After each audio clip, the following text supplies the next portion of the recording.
Good afternoon, folks. This is another movie being made during the COVID-19 lockdown. It's on Saturday the 11th of April and it's another gloriously sunny day, beautiful and warm here in Galloway, and I thought today I would do another clip about an unusual vehicle in the collection.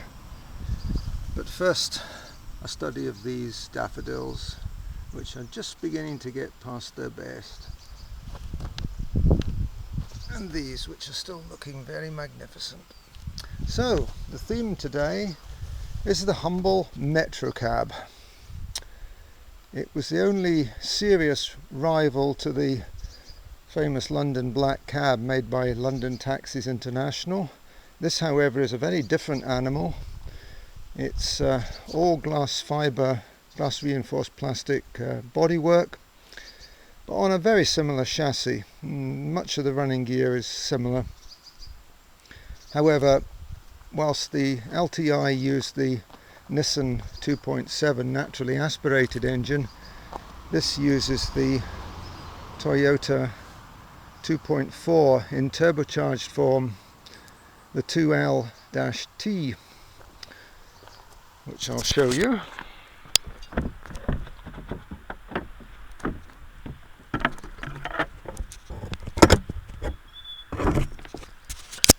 It's a very tough engine. It's a mechanical pump. There's some limited electronics around it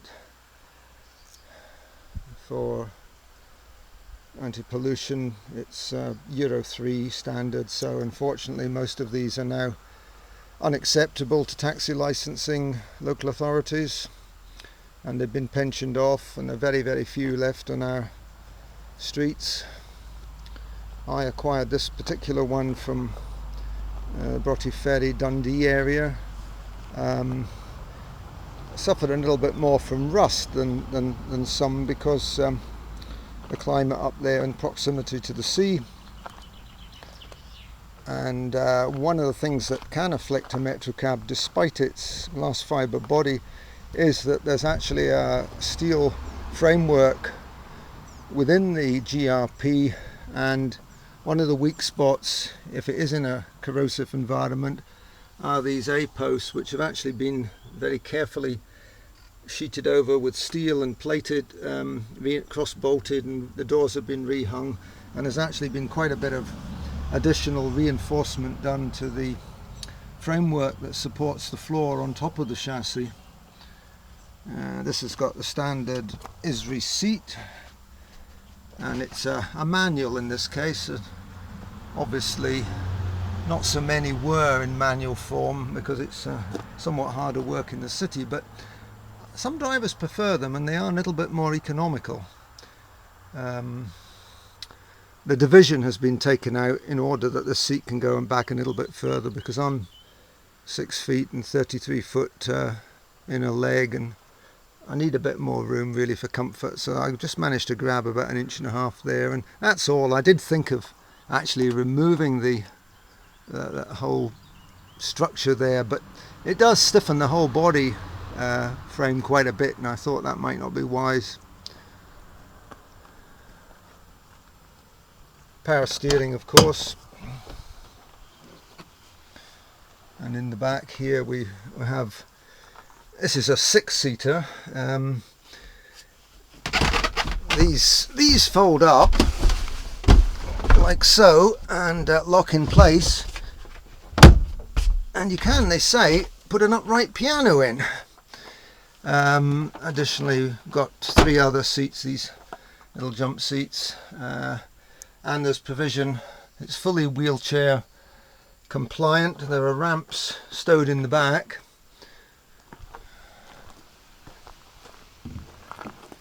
which the driver would deploy if he had a wheelchair user passenger. This particular one has actually been altered to run on Evans waterless coolant,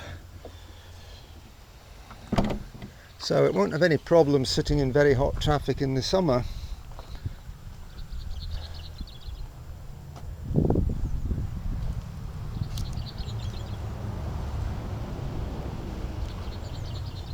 This one I think is, yes, it's a 2000, and it's pre-emissions declaration on the V5, so it's taxed at the flat rate, whereas the other one, which I'll come to, has actually got a declared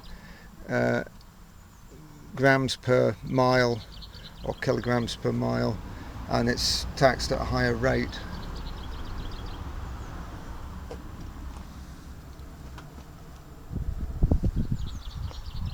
Now this one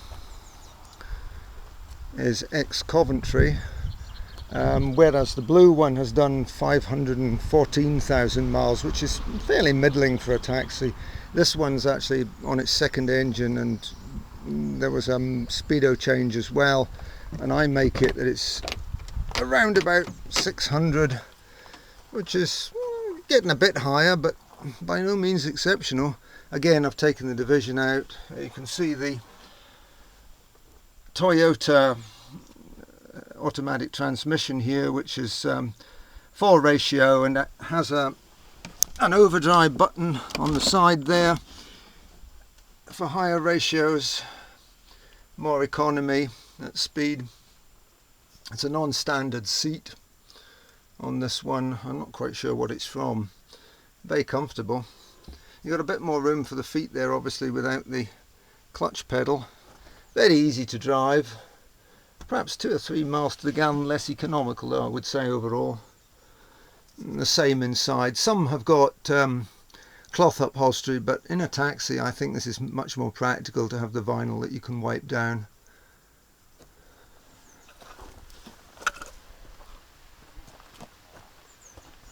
This one came to me very inexpensively, because this time last year it had just been MOT'd, and then on its shift, due to a lack of maintenance, its timing belt unfortunately broke, and there was an inevitable collision between the pistons and some of the valves, resulting in the valves getting twisted on 2 or 3 of them, and it broke the shims and the buckets as well. No collateral damage though beyond that to the camshaft or the pistons themselves, and I took the head off. I had it taken at the Precision Engineers. We managed to procure all the necessary parts. I had to go to the UAE, in fact. There's a Toyota parts dealer there that can lay their hands on practically every part. The shims were quite difficult to obtain. I had to get the guides there as well, but it all went back together with the new belt and tensioner and so on, and excellent. But it's a big job, and it really wouldn't have been worth it if it wasn't a DIY thing. Try and give you a shot of the underneath of this, because they really are built on an incredibly robust fabricated frame. Just go under here. Hopefully you can see this. It's got the independent front suspension. The brakes and the brake discs are actually sort of early-ish Range Rover ventilated discs, 4-pot calipers, which I've actually rebuilt. In the case of the one this side, I took it apart and I split it, put a new bridging seal in, new seals all round. It's quite a job getting the old pistons out, but yeah, excellent after that. So here you can see the fabricated box section chassis, which I think is at least 3 mil, probably 4 millimeter thick walls, and it's of very generous proportions. But the weak link on these taxis is actually this smaller substructure that supports the plastic floor, and that's had a bit of attention to beef it up where it's rotted. You've also got to watch up inside here. There are sponges, and water can get in there and rot the posts as it did in the other one, and then a lot more work's required. But by and large, if you look after these, it's pretty indestructible. It really is. And these auto boxes, Ace and Warner Toyota type, seem exceptionally long lived as well. I would have liked a stainless steel complete exhaust. I've only got the middle section. I do believe some people did have them made up. I've had to replace the front pipe on the other one.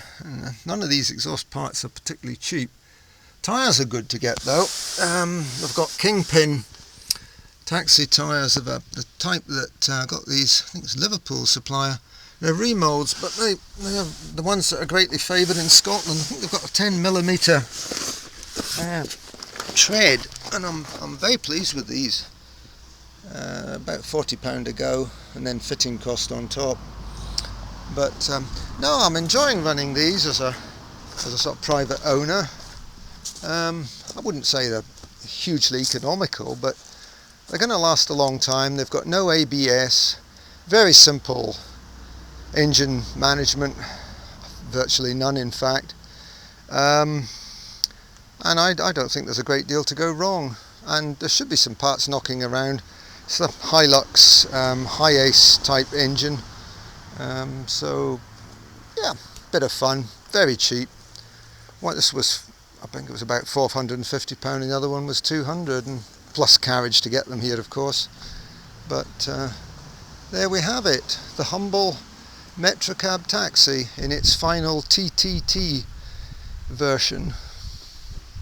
There was an earlier one by Hooper and Metro Camel, Wayman, but various people who made these fell by the wayside, and ultimately this final version also ran into bankruptcy, I think about 2006, which is a great pity, because as a taxi it was actually a pretty fine effort.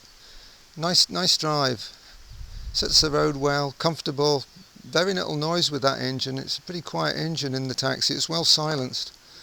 I was impressed the first time I drove it. I'd never ever had a ride in one as a passenger, I knew nothing about them, but when I discovered the plastic GRP construction and the simple chassis, I thought, nah, this could be a bit of fun to try. Something different in the collection, and quite a sustainable modern. So there we have it folks.